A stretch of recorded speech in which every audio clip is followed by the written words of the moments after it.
All right, thank you everyone for joining. Good afternoon and welcome to building a social media strategy for your business. So we haven't had too many people on yet, so we'll give everyone a minute to get started and then I'll just jump right into the agenda. So today we're going to talk about social media marketing and the different platforms and how they all work together. But the first thing we want to know is, how do we even use social media marketing? What's the purpose of it? Why do I need it? I get this question very often from other small business owners that are looking to figure out, how do I use social media? How do I use it effectively? We're going to then talk about the 80-20 rule. The 80-20 rule is about how you want to structure your content when you use social media marketing. So we'll get into that in a moment. You want to build your audience profile. So as you start to think about what content you're going to put out there, you need to know who's going to absorb and consume that content. And we want to make sure that that content makes sense for them. And then, of course, we're going to talk about what the various social media platforms are and how they're used, because there's so many different ones and it can get really confusing and you need to figure out, do I use all of them? Do I use some of them? Which ones do I focus on? So we'll kind of dig into that for you. And then lastly, I'm going to show you what a sample marketing plan is, so you can get an idea of how the different platforms can work together or work independently. So before we jump into all of that, let me tell you a little bit about myself. My name is Nalini Gulsaran. I run a digital marketing company in Stamford, Connecticut called Edge Space Marketing. We do digital marketing from web development, social media management, search engine optimization, and kind of stuff in between, from newsletters to online forums. We partner with small businesses and nonprofits to help them really reach their audiences locally, geographically, in terms of nationally, or even internationally, if you have products to be sold on the international market, or if your clients are international. My background is tech. I started off in computer information systems. I've had a long career in IT, moving into audit, project management, and communications. And then a few years ago, I started my own business where we kind of put that all together and we get digital marketing. So let's jump right into it. So let's figure out, what is social media marketing and how do we make sure we're reaching the right people?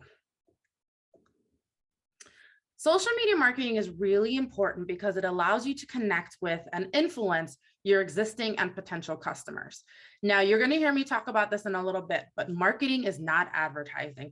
A lot of people want to use their social media platforms to advertise their content, and that's not really what we want to do. So I'm going to show you that in a moment in terms of what the difference is and how you can spot that and how your audience is actually spotting that and why they may not be engaging with your content. Often I have clients come to me and say, I have this strategy, I'm putting out content, my engagement numbers look low, what could I be doing wrong? One of two things is happening. You might be, or several things rather, you might be putting the wrong content on the wrong platforms. Often I do find that people are advertising rather than marketing. And then lastly, they could just be not doing the engagement model. Different platforms have an engagement model that requires you to be involved on your social media platform, specifically Instagram. If you're not engaging, you can just be putting out content and you're going to find that it's not really being seen. And that's covered in other different classes and blogs, but I'll touch on it briefly in a little bit. One of the biggest reasons that social media marketing is really important and beneficial for you is that you can understand what your audience's intention is when they're engaging with your business and product. Really understanding that intention is the key. At the end of the day, people are on social media platforms to be social, to be digitally engaged. They're looking at things that interest them, whether it's art, food, events, people. That's the reason they're on there. When you start advertising and pushing your content at them, your products and your services, you might be disengaging them because that's not really what they're there for. They don't like ads, they don't want to be sold to. So you want to keep that in mind as you're planning and building out your content. One of the things that you're really looking for, in fact, what everybody's looking for, is conversion. Conversion is different for different people. A conversion could be a visit to your website, if that's the criteria you're looking for. A conversion could be someone bought a product. That's definitely a good one. If you're a service-based business, that means that, in my case, I'm virtual. So someone called me, filled out a form on my website, they sent me an email, or they come to a webinar. That's a conversion for me. But for other people, it could be like a chiropractor requires somebody to walk in the door. That's what they consider a conversion, or they call to make an appointment. So as you think about what your strategy is, you do want to think about, what are your conversion points? Any business can have multiple conversion points, right? And when you have that in mind, What you want to do is you want to build awareness. So that means that someone knows about your business, they know about you, they know where you are, they know what you do. So your website functions as part of that, and your social media strategy adds to that. You want to pique their interest. So your website is more or less telling them what you do, right? But your social media strategy is going to meet them where they are. They're looking for things. They're looking for information. People are always on social media to be engaged with, and just they want to feel, I guess, more or less entertained. And lastly, their desire to buy, their desire to call you, their desire to engage with you, right? These are all parts that you have to think about when you think about your conversion model and how you build that social media strategy. At the end of the day, people do business with who they know, like, and trust. Think about when you decide to go on vacation. Oftentimes people will go to Facebook and ask for recommendations. They will go to Google reviews and they're going to read reviews, or TripAdvisor, and you're getting opinions from strangers that you don't know. Very similarly, people are looking at how you're engaging with them on social media, and they're looking at how other people are engaging, whether it's comments, liking, and they're thinking about all of those things as they want to come in and do business with you. They may get to know you and your personality and say, I like this person. I want to do business with them. I want to go visit them.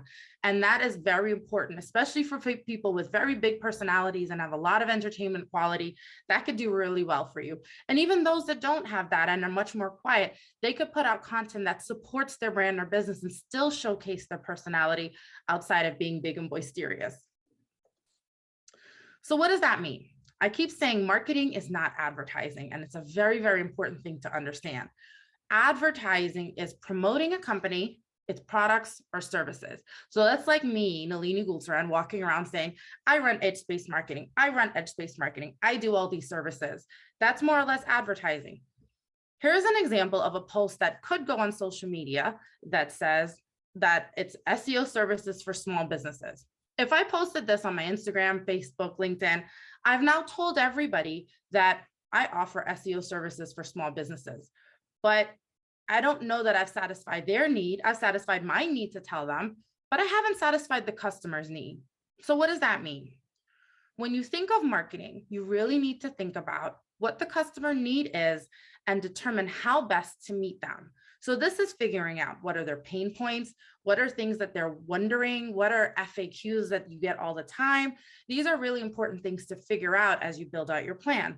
So if I were to take the same type of graphic that I created earlier for my advertising model around search engine optimization, here's it redone specific to a search engine optimization niche. How to update your title and meta description on your WordPress website.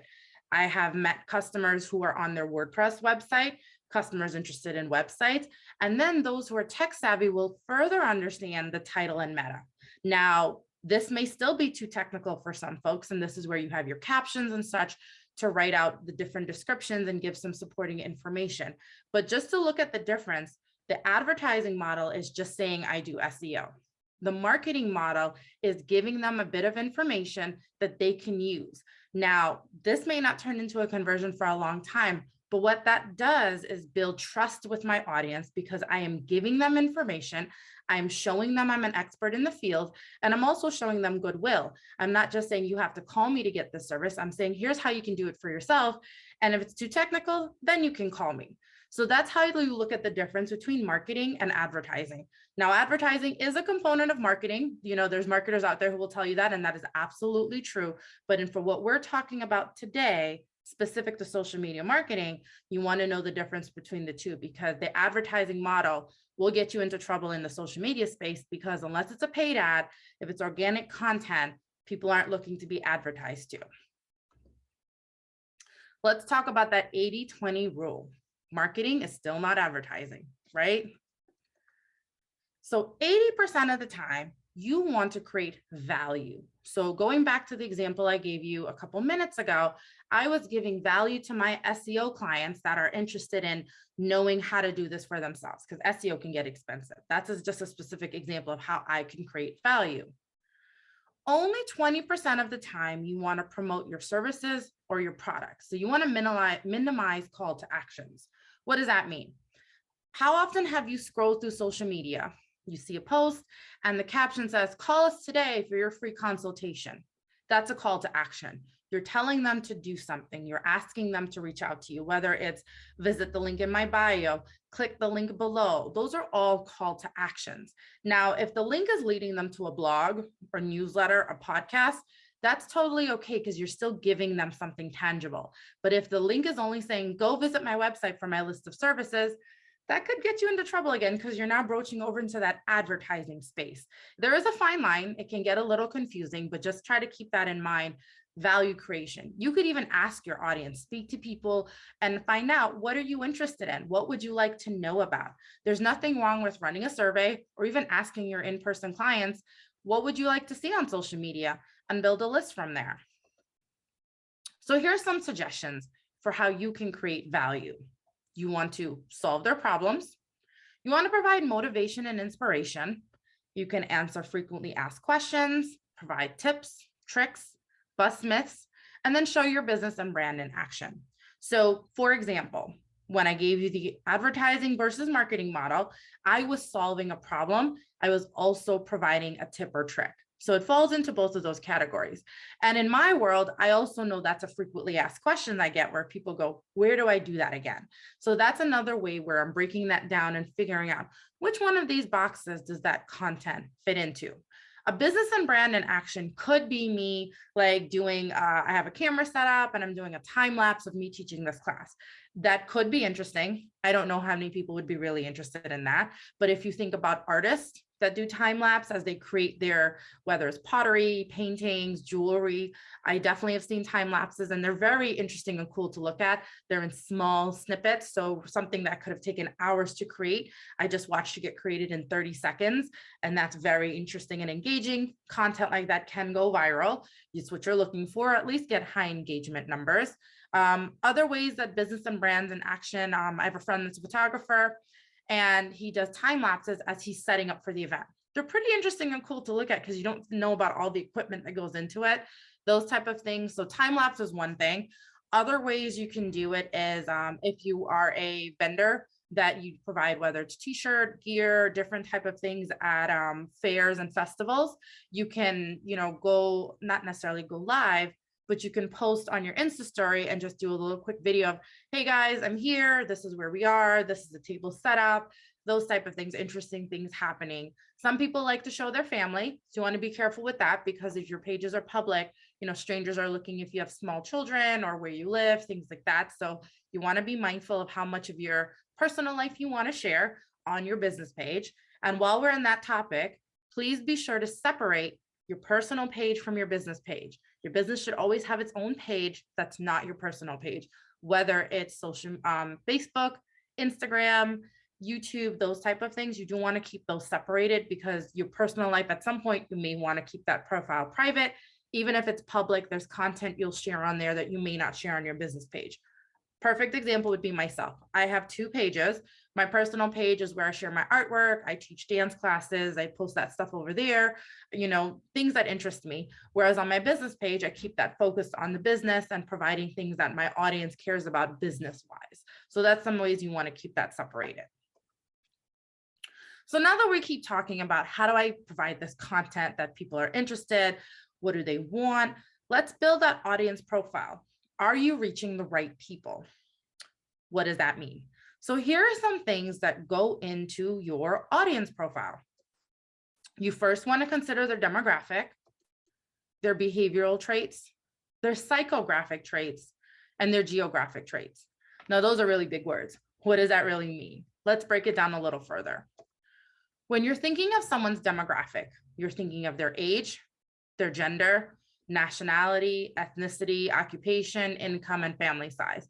That's a pretty long list, and you may not have the answer to all of those, but you want to generally keep in mind, at the very least, age, gender, nationality, and potentially income. If you have a luxury brand where, for example, you provide a product that costs maybe $5,000, even hundreds of dollars, understanding the income of your potential audience is important because you don't want to market to folks that can't afford your product. You can create an aspirational space where they say, okay, maybe one day I'll want it, but those folks won't have the desire to buy right now or the ability. So you want to make sure you kind of keep that in mind. Age range is very important. Age range dictates which platform you're going to use. Different users and different age groups are more active on one platform versus another. I'll cover those momentarily. You want to know their gender or how they identify as a gender or their beliefs on that topic, those type of things, because if your brand supports that, you want to engage with them in that space so that they know that your values align. Same thing as we start thinking about behavioral, right? What are their brand loyalties? What are the benefits they're after? Their user status, meaning how active they are on social media platforms, their usage rate.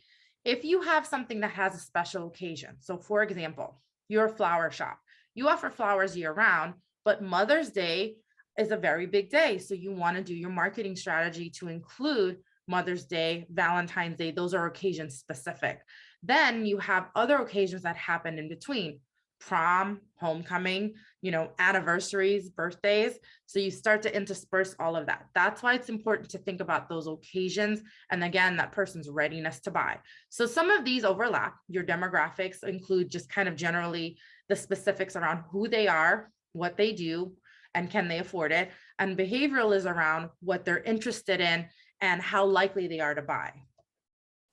When you get into geographic, someone may say, and I get this question often, why do I care where they are? This is important. If you have a hyper local business, meaning you have a storefront where you're expecting foot traffic from only a specific area, you're in Stamford, Connecticut, you're in Darien, chances are your traffic is coming from lower Fairfield County. You've got traffic going up and down the 95 and the Merritt. And then you also have, the Westchester area, White Plains area of New York State. Now, do you have something that someone would want to travel that distance for? So if you're a coffee shop or you're a restaurant, yes, people travel for food. If you're an art studio, people travel for art. If you're a chiropractor or a dermatologist or a dentist, will somebody travel an extensive distance to visit your service? You better have amazing reviews and highly recommended, because yes, they will. But if you don't have that yet, the chances of someone traveling 30, 45 miles, 1 hour to go visit a dentist, how likely are they to do that? So that's why it's important to generally know geographically speaking, where are they and how does that work? Because it can help you kind of target that marketing if you get into the specific geographic marketing. If you're in an area where climate matters, suppose you are trying to market winter gear. Winter gear is highly usable in the Northeast, anywhere further north than us, Canada, right? It snows. But if someone's in Miami, would you be marketing to Miami? Maybe if you're trying to market it from a vacation standpoint, because maybe they're taking a winter vacation, they want to go skiing in the snow because it is snowing, right? Those are things you want to keep in mind if it's climate specific, or the reverse. You sell bathing suits. People will be going on vacation, may want a bathing suit to go to the beach, but it's still, winter in this area, a little too soon for bikini season. So that's why it's important to know that geographic traits and how that applies to your products or services. And then lastly, psychographic. What is their lifestyle? What are their personalities, values, and interests? Values and interests is a growing area that you need to keep an eye on. In the past, businesses didn't really care about so much of the values and interests, bigger brands necessarily, right? But smaller businesses especially need to think about what people are interested in. Do your values align? As younger folks use social media and influence the older folks in their life, whether it's parents or grandparents, some of those values may conflict, some of them may cross over. There's now a free flow of information, right or wrong, it goes in either direction depending on your point of view, and all of that matters. People support brands that support causes. People support brands that don't support causes.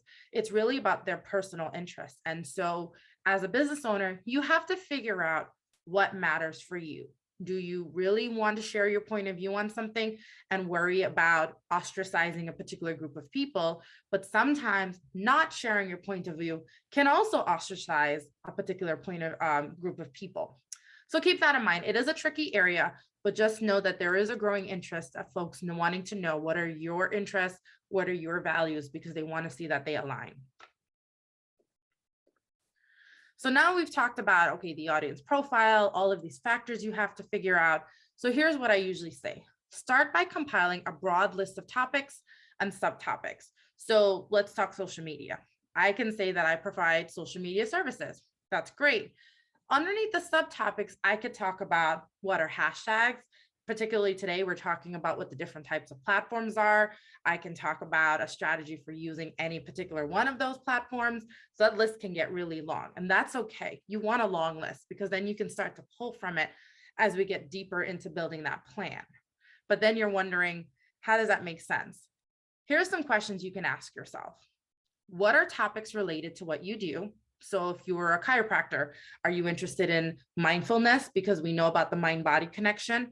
Are you interested in posture because people sitting at desks all day, people are working from home, maybe not working from home anymore, kids were learning from home for a period of time, all of which were not at ergonomic desks, and so you have lots of posture concerns. Those are topics related to what a chiropractor does. So not specific to, I can adjust your back, but more specific to, here are some points that relate to their potential audience or existing clients. What topics and trends is your audience passionate about enough to discuss online? So this is where that interest and values come in. People get into arguments all the time. Some of you may have heard the phrase keyboard warriors. The keyboard warriors are real. They will get into arguments with people on the internet. They show their points of view. They comment on things. Now, you don't have to get involved in those specific types of controversial topics. But what it is important to do is keep an eye out, read some of the comments sometimes under posts and see what people are saying, especially if the post is related to your industry. Maybe people are particularly offended by a topic, stay away from that. Maybe people are particularly interested in a topic, lean into that. So looking at how people engage with existing content from your competitors, from other people, can give you that insight that you're looking for around, how do I know what to post? How do I know what to stay away from?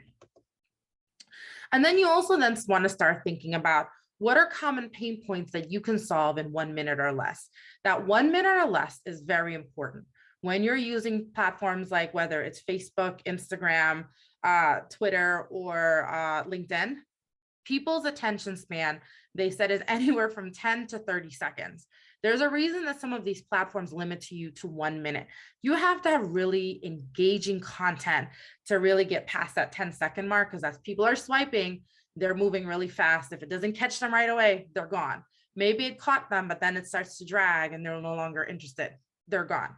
It's the same as if someone's watching a webinar. If the webinar takes too long to get into the specifics or it's not engaging enough, they leave, they find something else. And what you don't want is them leaving without at least liking or commenting. You want them to be engaged with your content. So that 1 minute or less is very important. But then you have topics that require more than 1 minute. This webinar is a specific example. I can't cover all of this in 1 minute. So what I can do is I can particularly take this and break this into subtopics, or I can say, you know what? It's not worth breaking it into subtopics.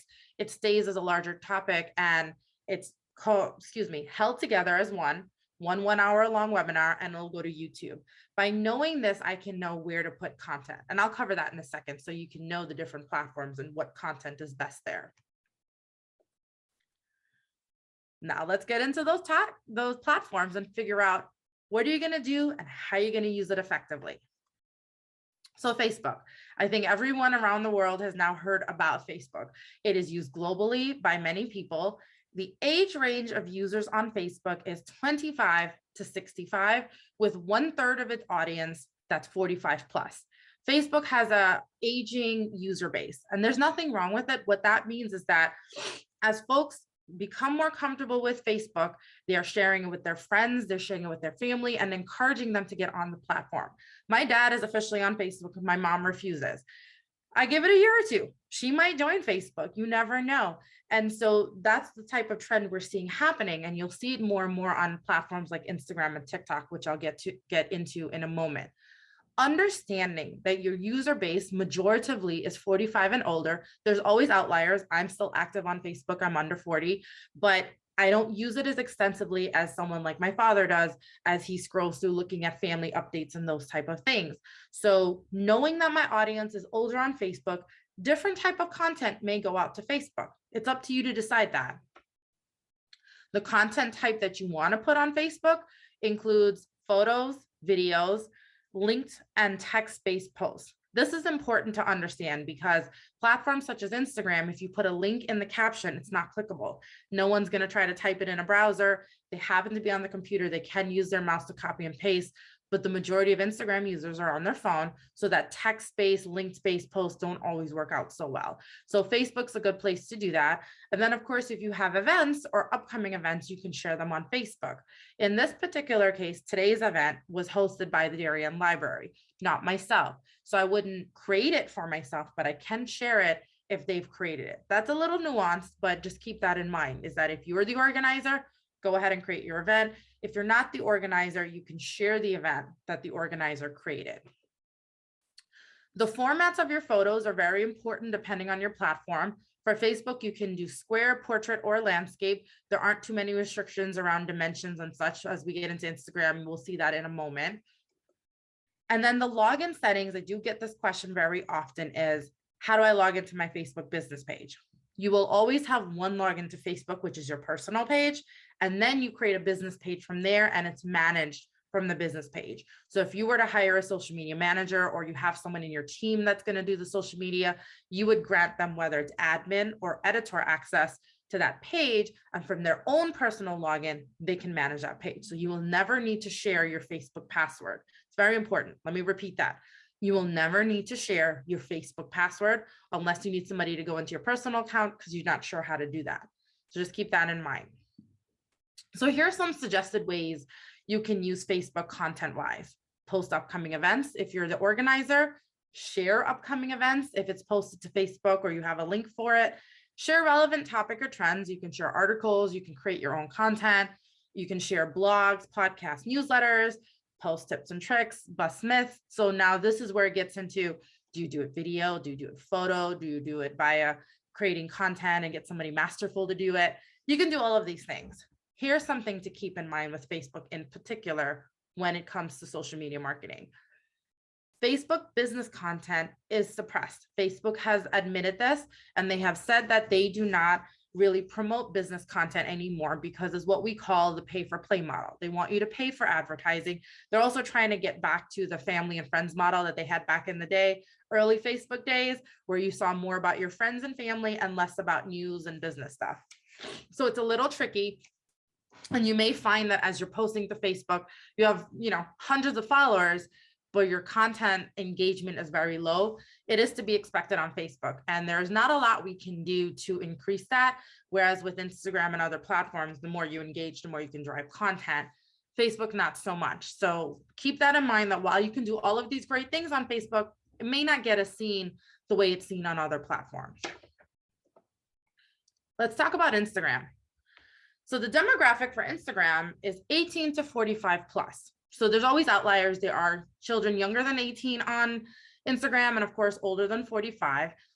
Over 2/3 of the audience, though, falls between the 18 to 40 group. So that's a pretty good group in terms of ability to buy, willingness to buy, interest in products, things like that. And the other thing that you're looking to do with Instagram is you're building an early brand loyalty. So suppose you have a brand that an 18-year-old can't afford, but it's something that they aspire to and that they want. So let me use myself an example. Perhaps there's an 18-year-old that wants to start a business. They have an entrepreneurial mindset, but they don't have the funding for it yet. In a year or two, they may be interested in a website or social media marketing. Then they may call me if they're seeing me regularly posting tips and tricks and those other value creation items on my social media platform. That's what it means by creating that brand loyalty and early engagement, early awareness with a buyer that could not necessarily buy today, but may be interested in buying tomorrow. Content types for Instagram include photos, videos, to your what's called your feeds. So just really quickly, if you're familiar with Instagram, you already know these topics. If you're not, your feed is the content that goes up and down as you're scrolling. So you're usually scrolling with your thumb and it moves up and down. It is not really chronological. No one really understands Instagram algorithm in terms of what order the content appears in. It drives all of us nuts. As soon as we figure it out, the algorithm changes.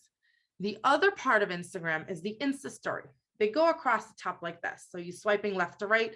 Technically, when you open it, they just start auto playing. Now people post videos, they post photos. This is the content that disappears after 24 hours. So they may share content relevant to their points of views that other people have posted related to their business, anything like that.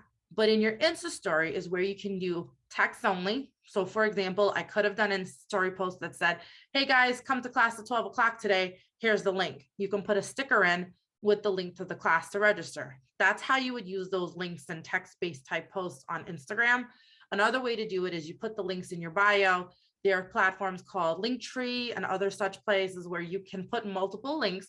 So instead of it just being one link that you have to change in and out, you have one link, takes you to the Linktree that has the list of links where you want people to go, whether it's, for me, it could be other classes, past classes that have been recorded. It could be like my portfolio of different websites I've built. That's what I have in my Linktree. So those are things that you can start to think about as you want to use Instagram, and you may want them to go to places other than just your website. Formats for Instagram is very important. If you're posting to your feed that's going up and down, it's square. So you want to keep that in mind. So some of those earlier advertising versus marketing, you noticed it was in a square format. That was for Instagram. You then want to use portrait size, which are the long verticals, like they go like this, longer on the side, shorter across. And that is for your reels, also known as TikToks, because people bring them over. It's also for IGTV, which was Instagram's version of YouTube, which there seemed to be kind of fading away and rolling everything under reels because the formatting seems to move towards the reels formatting. And then your Insta stories are also portrait. So if you're a Canva user, you want to create your graphics in that portrait mode so that you can meet these type of dimensions.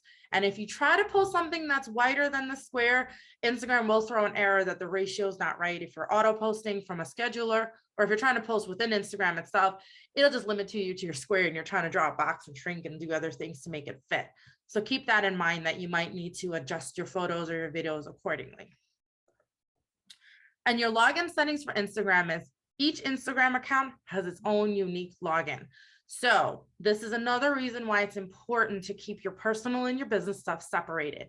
If you're hiring a social media marketer, if you have someone in your team or in your life who's going to help you with your social media management on your business page, you will need to give them your username and password for your Instagram, for your business page, not your personal one, unless they're managing your personal one for you. So just keep that in mind. Instagram, you will have to give out the username and password to who's helping support your Instagram account. Here are some suggested content usages for Instagram.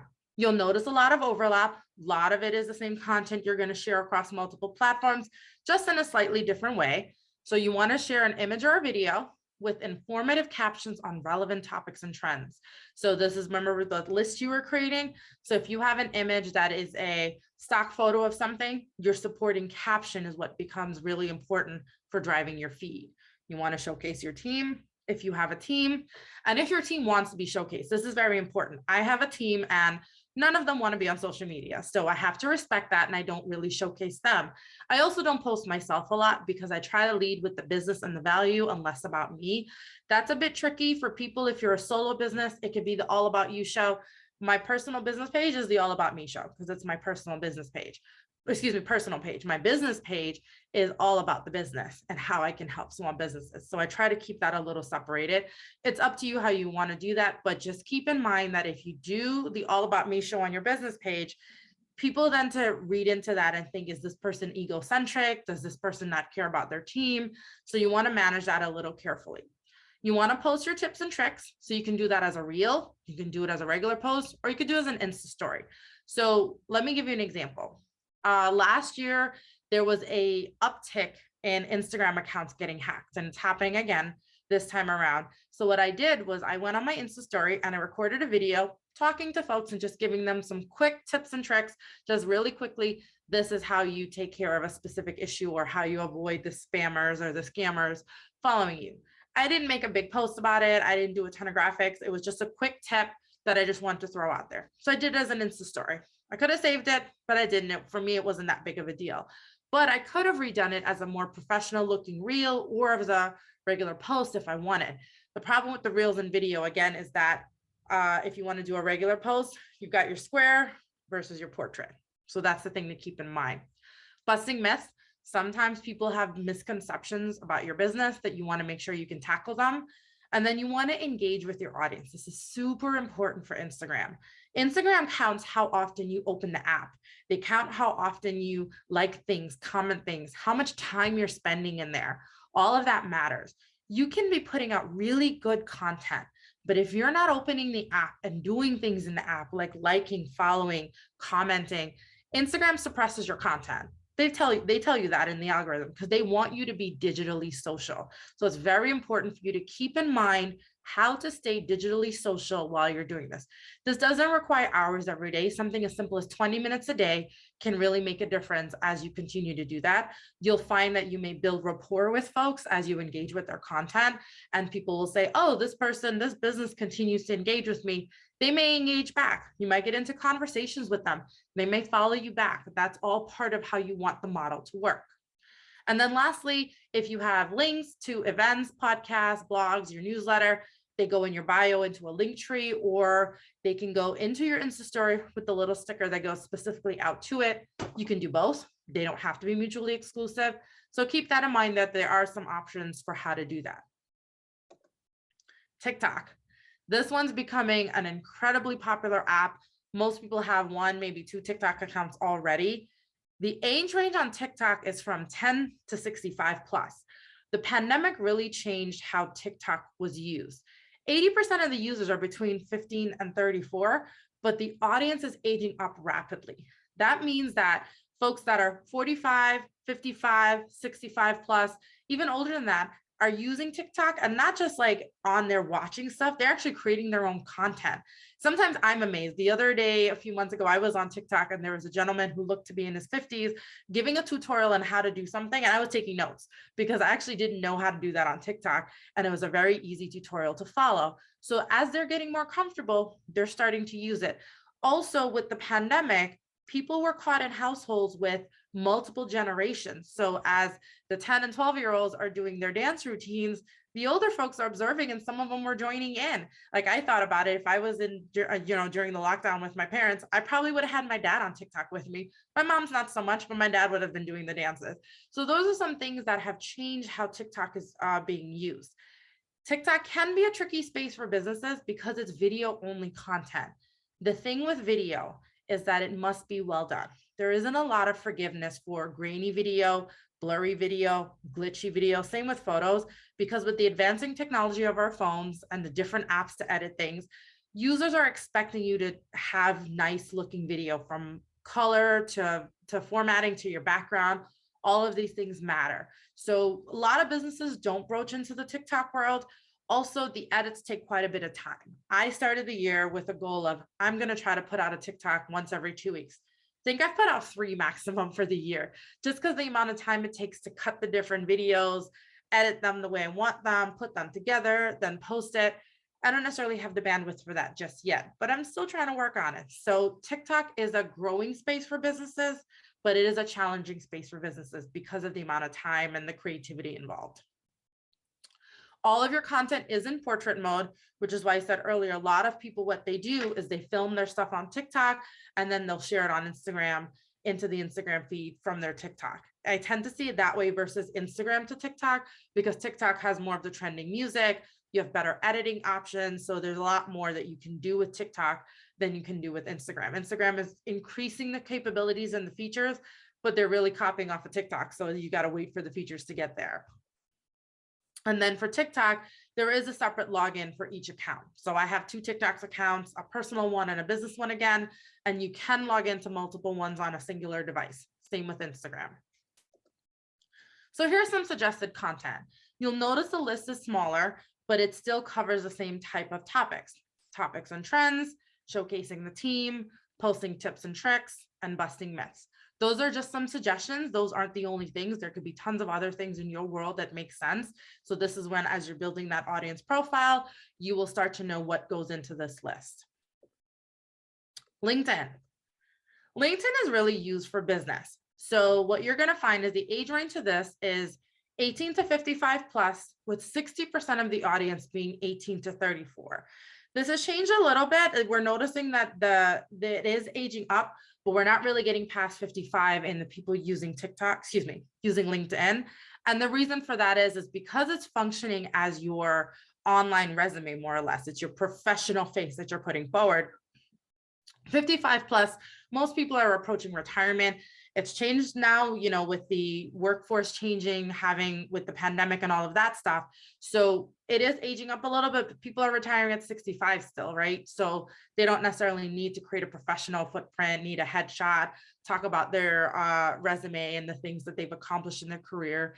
Maybe if they're getting into board work, but not so much. So that's why you're seeing the age range for this being 18 to 55 with a focus on 18 to 34, because those are the folks entering the workplace and, you know, searching for jobs and trying to network and connect. Content types for LinkedIn crossover with Facebook quite a bit. You've got photos, videos, links, and text-based posts. There aren't too many limitations in LinkedIn like you have with Instagram. The formats are square, portrait, and landscape, whether it's photos or videos, they fall into those same places. And you do have the same concept as you have with Facebook, where there's one login for your LinkedIn personal page, and then there's a business page that's managed by your personal page. So in my case, I have one login to Instagram, one login to LinkedIn with probably about 7 business pages that I have listed there, what they call company pages for the different clients that I work with. There's a question in the chat. I'll take it now. It says, I need to hire someone for a senior position. What's the best platform to use, and any advice to get out as large an audience as possible? It's a really good question and a great place to ask it. So the platforms that I've covered so far are Instagram, LinkedIn, Facebook, and TikTok. TikTok's not really an option for that, but Instagram, Facebook, and LinkedIn are a good place to advertise it. You want to make sure you have a good job description that's very clear. If you have a website, post it to your website. That's the first place you want to do that, and then share the link across these different platforms. There are platforms such as Indeed and other places like ZipRecruiter where you can post the job. I believe that you do have to pay to advertise the jobs on those platforms. But if you were to use your business page, this is where you're tapping into your audience network. But if you're trying to reach a larger audience of folks that you may not have a following for yet, that's where you want to think about ZipRecruiter or maybe Indeed, and then see if you have the budget to pay for those advertisings.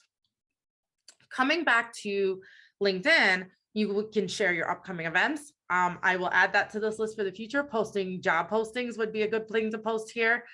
Topics and trends, showcase your team, tips and tricks, myths, those aren't going to keep changing. And then, of course, if you have podcasts, blogs, and a newsletter, and then post your professional accolades. It's a really good place to post those type of things. So Twitter. Twitter is a very interesting platform that we've seen come around for many, many years, but it's actually trending down. Twitter is actually expected to lose over 1 million users to other platforms over the next 5 years. And the reason for that is that the age range is 18 to 55. There's a younger audience on there. From a business perspective, Twitter is a challenging place to operate in, simply because you have to tweet, I believe it's 7 times a day to grow any type of following, but you have to do that in 280 characters. So you have to think of 7 profound things that are meaningful, that are, or maybe they're controversial. I don't really know. It's depending on your business, and say that 7 times a day. That's a lot of thinking and strategizing. So a lot of businesses opt not to use Twitter. I have a Twitter account for my business, and the most I post on there are tips and tricks. Maybe I share a relevant link or article, and if I have an event. But to be honest with you, Twitter's probably the one platform I forget about most often. I don't use it on a regular basis, so I don't think to post there when I'm posting. Your formats include square, portrait, and landscape. If you're sharing from one platform to another, it usually links back with a bit.ly link so that it gets shortened, those type of things. And you have separate logins for each Twitter account. Suggested topics that you can post on Twitter are thoughts on relevant topics and trends, tips, tricks, myths, and then here's where you can post out your different links to your different events. Twitter isn't usually a place that you see people put out their TikToks and Reels where they're super engaging. It's really text-based and thought-based, if that makes sense.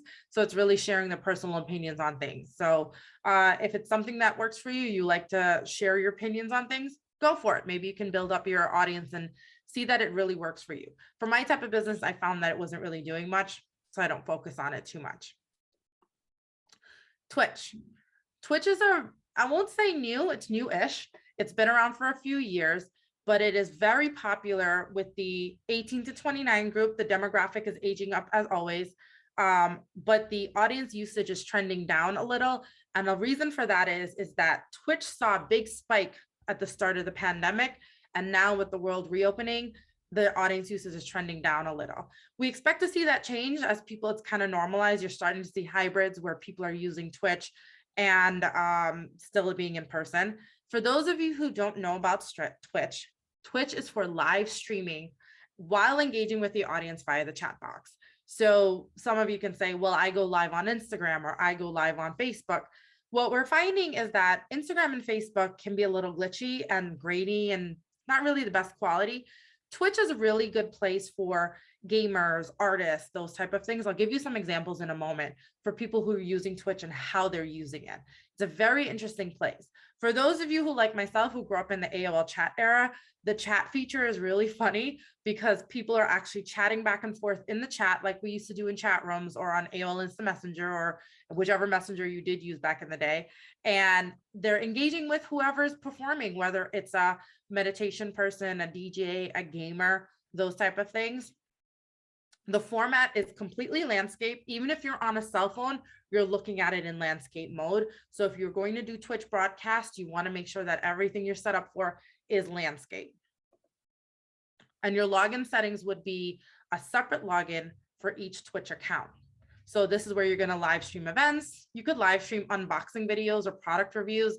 Those might be better off on, on YouTube where you can edit it properly. But if you wanted to do it live, you can. Your content needs to be interactive, engaging, and entertaining. So here are some people that are using Twitch today that I've seen, and they're doing it very well. But it started with video gamers. So for those of you who have kids or are gamers yourself, they have their headsets on and they're live streaming, whether in person and you're watching them play a video game, which from what I understand, teenagers love to watch other people play video games. That's a big deal on Twitch and on YouTube. DJs perform. I know during the pandemic, I used Twitch predominantly to watch some of my favorite DJs. They live stream to Twitch. I chat with some of my friends, strangers, all in the chat box on Twitch. Artists and dancers, they perform. You have mindfulness practitioners that do meditation and sound baths. Yoga instructors do yoga flows, or maybe they do like little demo sessions and teaching you how to get into certain poses. Home chefs cook. It's really interesting how people get into it. So if you start going into Twitch and start figuring out who to follow, you might first go in there and going, this looks crazy, because immediately the first thing you're going to see are gamers. But then as you start to build it out and Twitter, because it's owned by Amazon, starts to learn your behavior traits, you're going to start seeing content that fits what you're looking for. Since we're talking about video, let's talk about YouTube. Demographics 18 to 55 plus, with 40% of the audience being 18 to 29. And again, audience usage is trending down a little bit. And a lot of these factors in terms of usage is trending up and down. This is as of today. The last 2 years have really changed how platforms are being used. So if you come back to me later and say, hey, Nalini, that's not true, probably, because your usage and the behavior is changing, especially with people returning to school, returning to the offices. These type of things are kind of changing how these platforms are used in terms of amount of time and those type of things.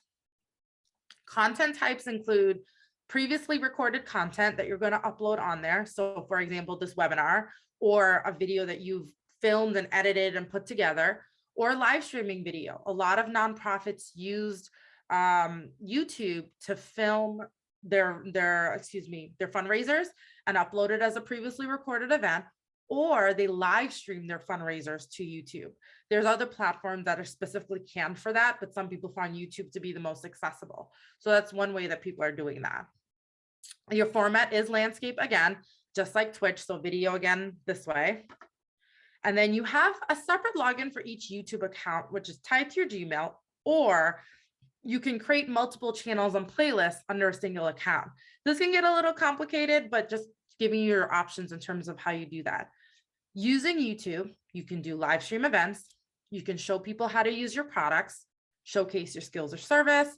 And again, you want your content to be engaging and entertaining. Doesn't have to be interactive. So again, Twitch is really where you're going to get interactive, but YouTube is really about engaging and entertaining.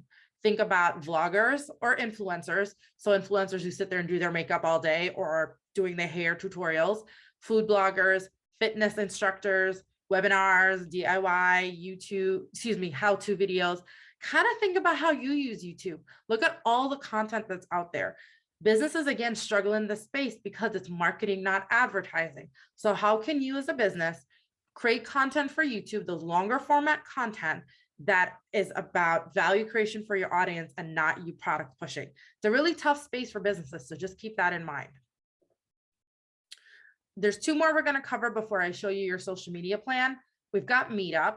For folks who are unfamiliar with Meetup, Meetup is really how people can meet other people who are like-minded, whether you're interested in playing tennis, crocheting, learning how to paint, learning how to pot plants. It's a really interesting space where you can find people who share an interest.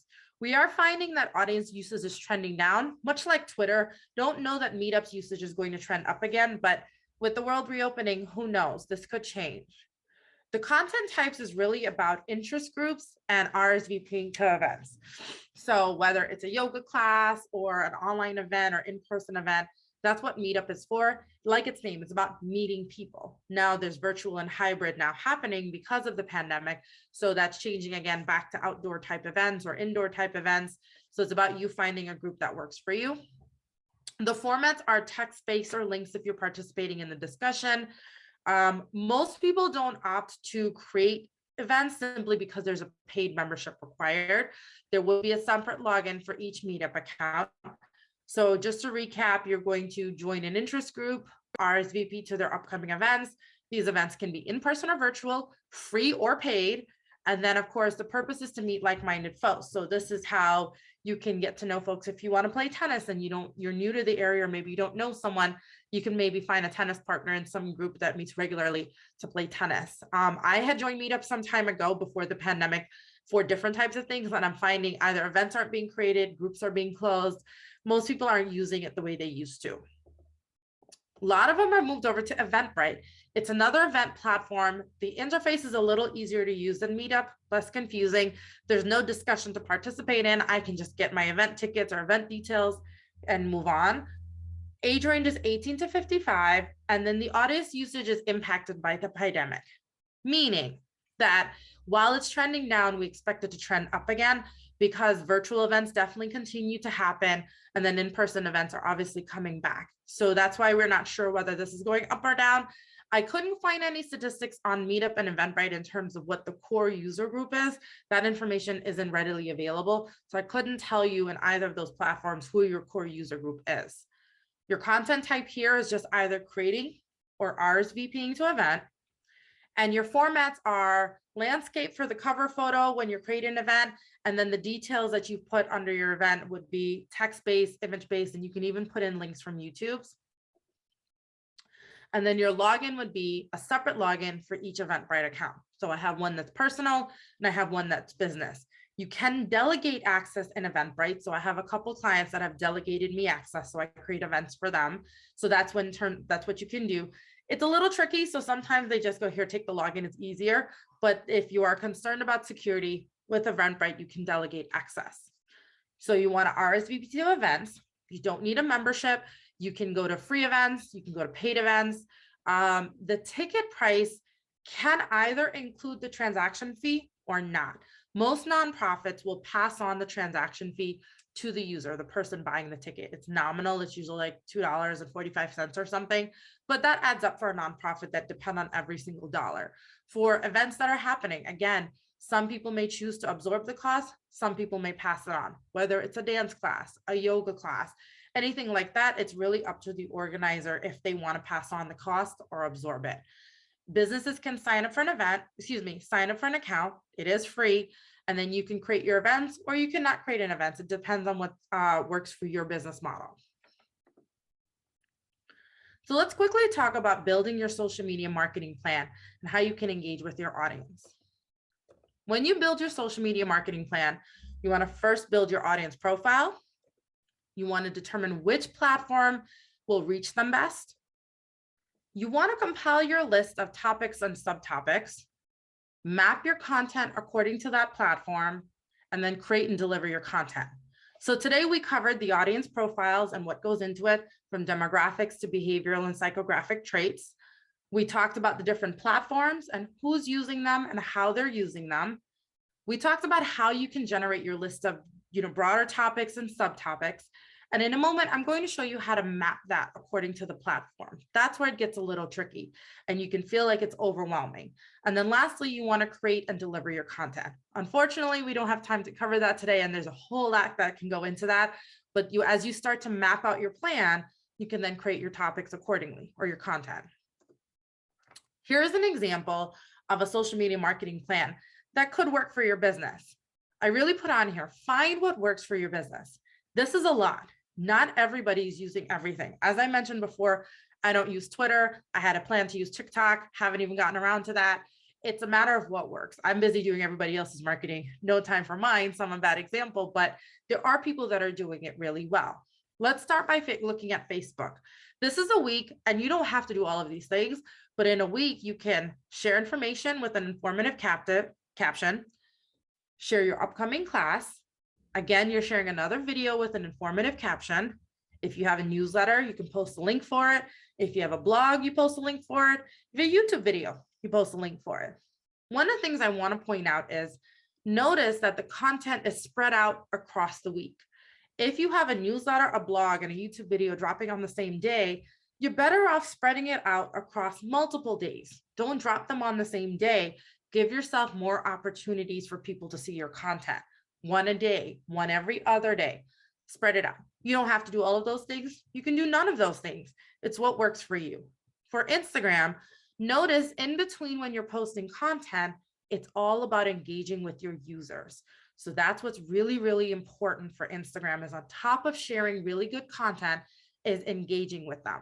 And you'll notice I throw in here on Saturday and Sunday, using your Insta story to share the link to your blog. One of the things I also want to show you is, as we look at TikTok, there's only one video posted for TikTok. That's on Monday. The reason for that is by the time you film and edit your video, if you've got a lot of time on your hands, that's great. You could do it every day. I know for me, it takes me about 1 hour to film everything the way I want to film it, and then probably another hour to cut it together. That's 2 hours in a day. When I think about all the other things I have to do to run a business, I don't necessarily have the time to do that every day. So maybe once a week. And as I mentioned, I've only done 3 for the year. So it seems like I'm doing 1 a month. For LinkedIn, you can share, again, upcoming classes, videos, the links to your newsletter and blog, and you'll notice a lot of repeat. The reason for this is different audiences on different platforms. If we look at Saturday in particular, the blog that you have that you just dropped on Saturday, it's posted across all your platforms because different people are using different platforms and different times. And if somebody sees it twice, that's okay. The chances of them engaging with your content increases. So it's okay to share it multiple times across multiple platforms. Just don't try to do too many things on the same day. Now, as you get into Twitter, you'll notice that every day it's share a thought or topic on your thoughts on a trending topic. As I said earlier, you want to tweet 7 times a day. That's a lot for any one person or any business. So you can use Twitter as much or as little as you need. YouTube, you're probably only posting a video, maybe once a week, maybe once a month. Twitch, you may be live streaming regularly. There's some people that I follow that they're DJs and they stream every day. There's some that stream only once a week. There's some that stream randomly. It all depends. If you have a schedule, people are more likely to come to your events that you're streaming on Twitch if they like you and if they're engaged, but also if you have a regular schedule when they know what time they can find you and when. If you have events, you're going to post them on Meetup or Eventbrite. Now, this is a sample plan. This is by no means the only plan, and it's just an idea of how you can spread your content across the different platforms. Pick the platforms that work best for you, and then pick the content that will work best on that platform. Thank you everyone for coming to class today. You can reach me at www.edgespacemarketing.com or edgespace.mktg.com. Again, I'm going to flip it right back to the social media plan because this might be the most important tool for you to figure out what content works best for your business. So again, thank you everyone for coming today, and believe